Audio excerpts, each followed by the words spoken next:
各位健康之道的老朋友们，大家好，我是蔡志玲。今天聊一个沉重又现实的话题，家里老人走后，银行里的存款该怎么顺利取出来？你可能觉得拿着存折去取就行了吧？如果你真这么想，我得认真提醒你，这想法很危险。就因为这样的念头，很多家庭在悲痛之余，还要面对银行的制度关卡，甚至眼睁睁看着老人的积蓄被冻结，取出来的代价比存款还高。这不是吓唬人，而是银行柜台前天天发生的真事。为了让老朋友们不踩坑，让攒了一辈子的钱能安稳传给子女，今天我就和大家掏心窝子聊聊银行身后事的门道。这可能是银行经理不会主动告诉你的秘密，也是咱们必须懂得生存智慧。在说具体办法前，如果你是第一次来到健康之道频道，我简单介绍一下，这儿专为中老年朋友打造，分享如何守住健康保住钱财的实在内容，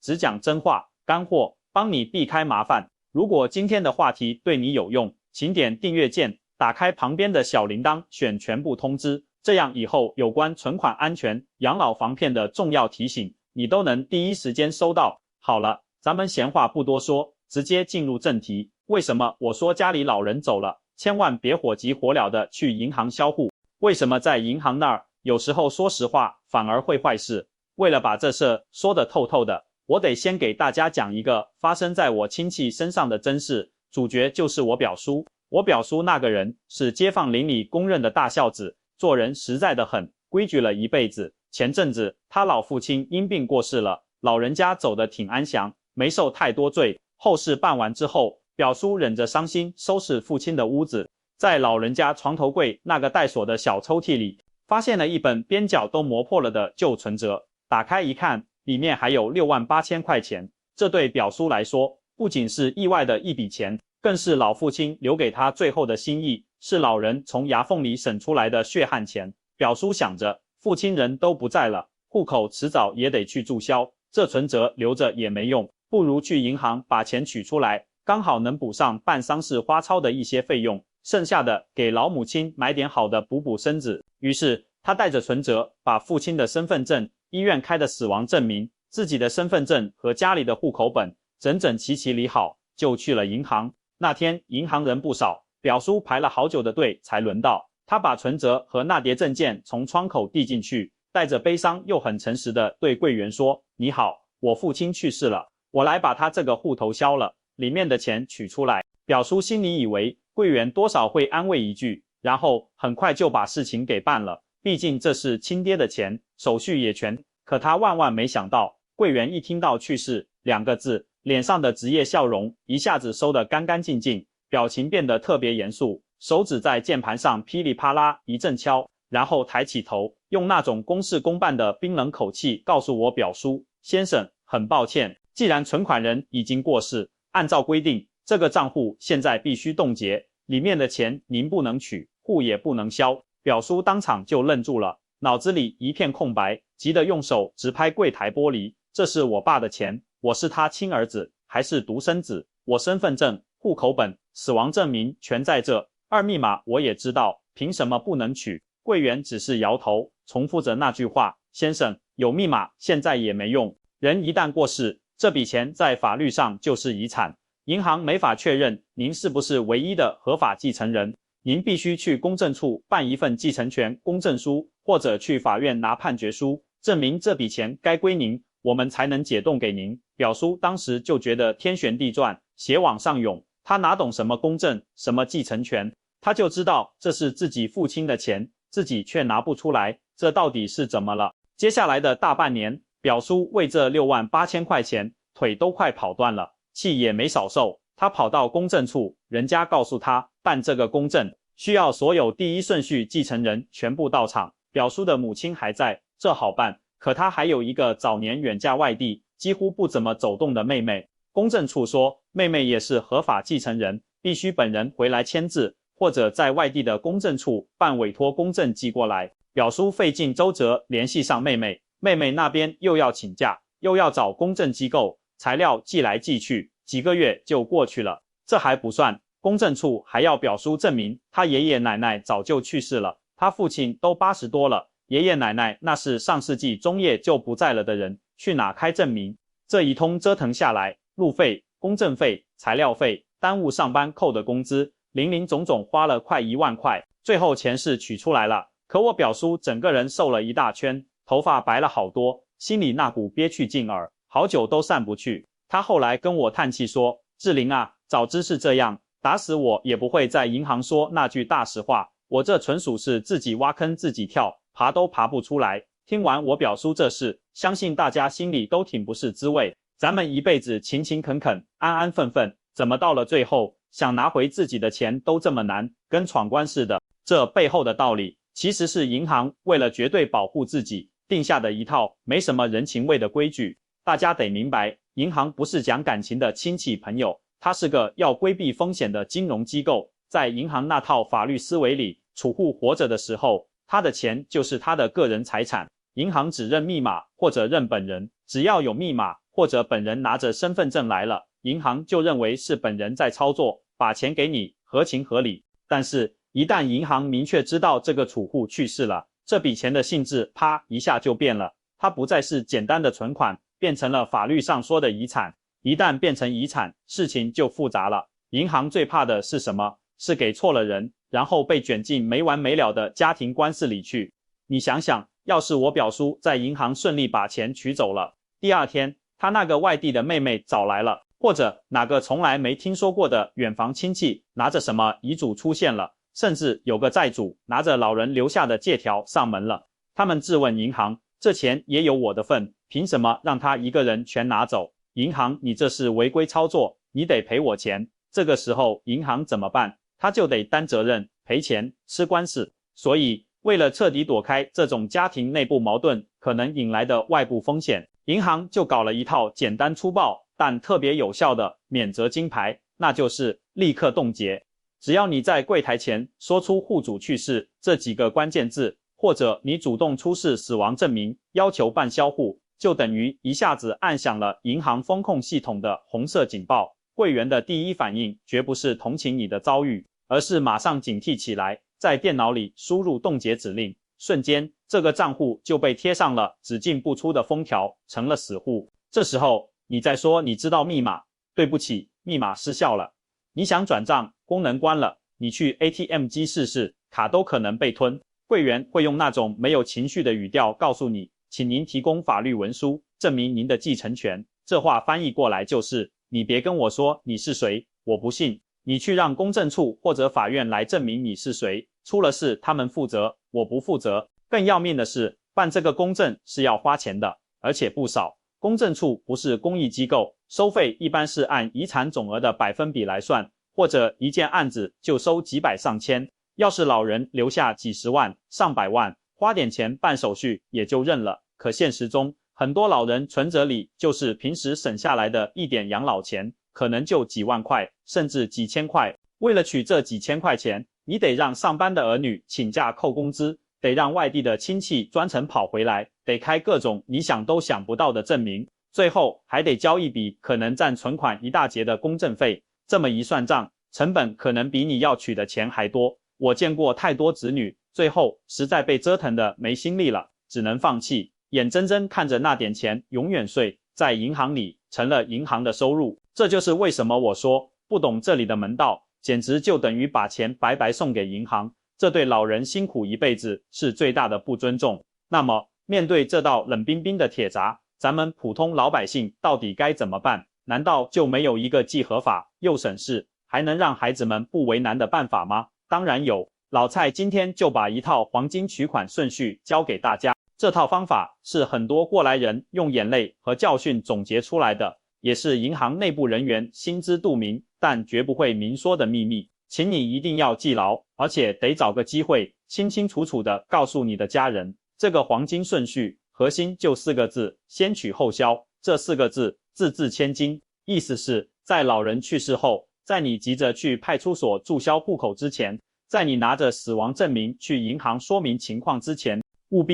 必先把钱取出来，落到自己口袋里安妥。只要钱变成了你手里的现金，或者转到了你自己的账户里，那就安全了。这时候你再去办销户，银行爱怎么冻结就怎么冻结，反正里面已经空了，你一点损失都没有。银行的冻结令只能冻住账户里那个数字，可冻不住已经到你口袋里的真金白银。要想稳稳当当的做到这个先取后销，有3个关键动作，你必须提前安排好，而且到时候要冷静的去做，每一个环节都至关重要。首先，最基础也是第一条生命线，你一定要把密码留下来。老蔡在这里要特别叮嘱咱们这些上了年纪的朋友，咱们记性可能不如以前了，身体也可能有些突发状况，在你头脑还清楚，身体还行的时候，一定得把你那些银行卡、存折的密码告诉你最信得过的一个孩子，或者用只有你们自家人能看懂的方式，记在一个专门的本子上，并且明确告诉孩子本子放在哪。我见过太多让人揪心的悲剧，老人突然离世，或者突然重病昏迷，钱都在卡里，可儿女不知道密码。这时候，就算你没去银行说老人去世，儿女拿着卡也取不出钱，因为银行规定，重置密码必须本人亲自来，还要刷脸认证，本人来不了，那就只剩下办公证继承那一条死胡同。所以，密码就是打开这笔遗产大门的唯一钥匙，你可千万别把这把钥匙带走了。关于密码这个事，我得多说几句。很多老朋友觉得密码记在自己心里最安全，或者怕告诉孩子，孩子会动心思。其实咱们可以换个灵活的办法，你可以准备一个不起眼的小本子，上面别直接写银行卡密码，你可以写成给老李的电话号码，或者某个对你们家有特殊意义的日期，只有你和你的孩子能看明白是什么意思。这样既安全，又能保证在万一的时候，孩子能拿到这把钥匙。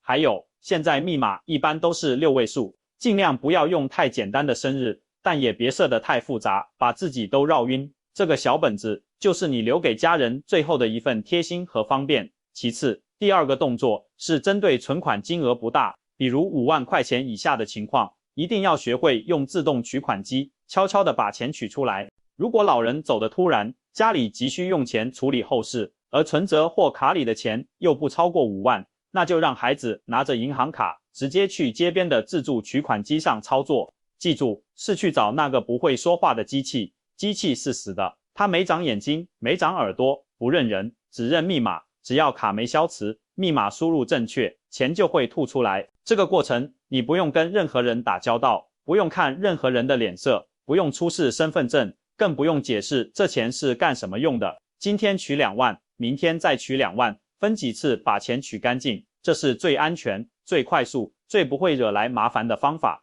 可千万别觉得没事，拿着卡直接去柜台窗口排队，万一柜员顺口问一句，老人家自己怎么没来，你正在伤心，一不小心说漏嘴，我爸不在了，那麻烦立刻就来了，账户瞬间就会被锁死。除了取款机，现在很多老朋友也用上了手机银行、网上银行，这其实也是一个非常好的渠道。如果老人之前开通了手机银行，而且子女知道登录密码和支付密码，那直接在手机上操作，把钱转到子女的账户里，这比去 ATM 机还要方便，连家门都不用出。不过这里有个前提，就是老人的手机得在身边，而且手机卡还能正常接收短信，因为转账常常需要验证码，所以老人走后千万别急着把老人的手机号码给停机消耗，这个手机号很可能是连接银行账户的重要桥梁。第3个动作是针对金额比较大，或者老人只用存折，没办银行卡的情况，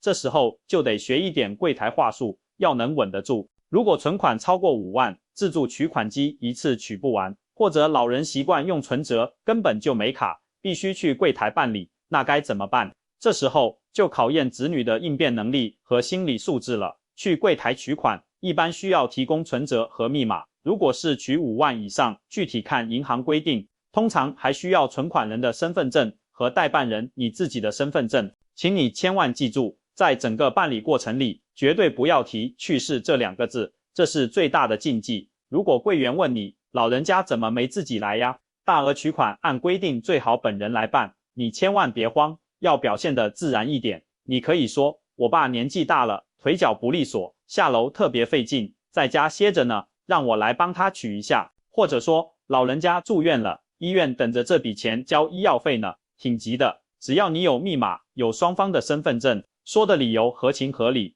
符合常理，柜员通常都会给你办理。千万不要为了博取同情或者一时嘴快，说什么我爸刚走，我想取钱办后事。在银行的那套流程里，同情心必须给合规性让路。你这一句大实话，直接就会触发冻结程序，到那时谁都帮不了你了。在柜台办业务的时候，还有个细节要注意，就是签名。有时候柜员会要求你在取款凭条上签字，这时候你就大大方方的签你自己的名字。作为代办人，千万不要去模仿老人的笔记签老人的名字，那是违法的，也容易被有经验的柜员看出来。代办人签自己的名是合规的操作，只要你密码对，证件齐，心态放平稳，手别发抖，这就是一次正常的代办业务。你是帮父亲取钱，不是偷钱，心里要有这个底气。说到这里，肯定有做事谨慎、胆子小的老朋友要问了，志玲啊，你教大家这样悄悄把钱取出来，会不会不合法啊？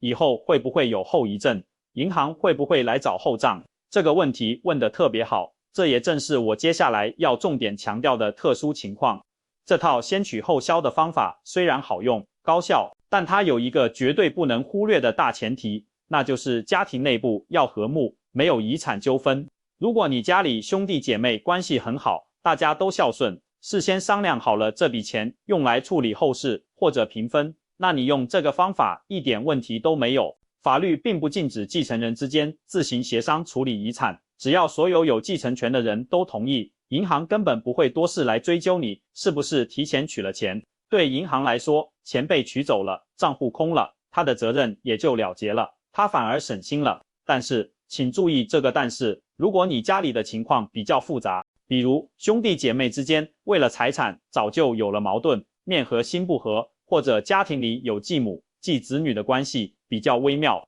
又或者老人留下的存款数额特别巨大，比如好几十万、上百万，那我老蔡真心建议你千万不要私自去取。在这种有潜在纠纷的情况下，如果你利用知道密码的便利，偷偷把钱全部取走，其他继承人完全有理由去法院起诉你擅自侵占遗产。到时候银行的取款记录、监控录像都是铁证，你不仅要把钱全部吐出来，还可能惹上官司，甚至承担法律责任。在这种可能争产的局面下，老老实实走公正程序，或者去法院打官司确权，虽然麻烦，虽然花钱，但那恰恰是对你自己的最大保护，是把所有账目摆在明面上，清清楚楚，谁也别想赖，谁也别想多占。另外，咱们还得考虑到一种情况，就是定期存单还没到期。很多老朋友喜欢存定期，因为利息高。如果老人走的时候，存单还有几个月，甚至几年才到期，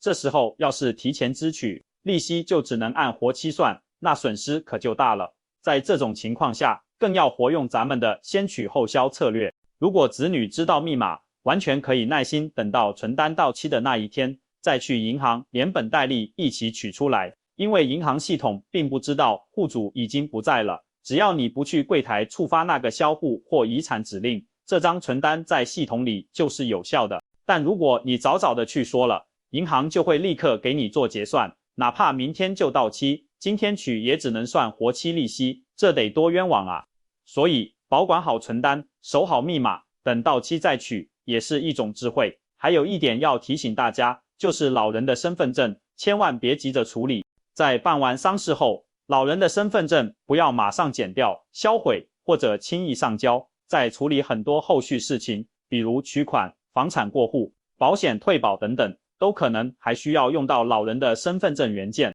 即使户口已经注销了，但这张身份证卡片本身在很多自助设备或者某些业务环节依然是可以读取信息的，比如有些银行的自助终端办理大额转账或查询，插身份证验证一下就能操作。如果你早早的把身份证处理掉了，那就等于自己把一条路给堵死了。我建议大家，老人走后，身份证至少保留半年以上，这期间很多你意想不到的地方可能都会用到。这么做不是不吉利，恰恰是最大的安心，因为你把身后事安排得妥妥当当，心里没有牵挂和隐患，反而能活得更轻松、更通透。咱们中国人有时候忌讳谈死亡，但谁都得面对这一天，用一份豁达和智慧去提前安排，才是真正明白了。如果你觉得今天老蔡分享的这些关于银行取款的门道对你有用，请在评论区打出安心传承4个字，让我们互相提醒，把家庭的财富稳稳当当的传下去。如果你在取款过程中也遇到过类似的麻烦，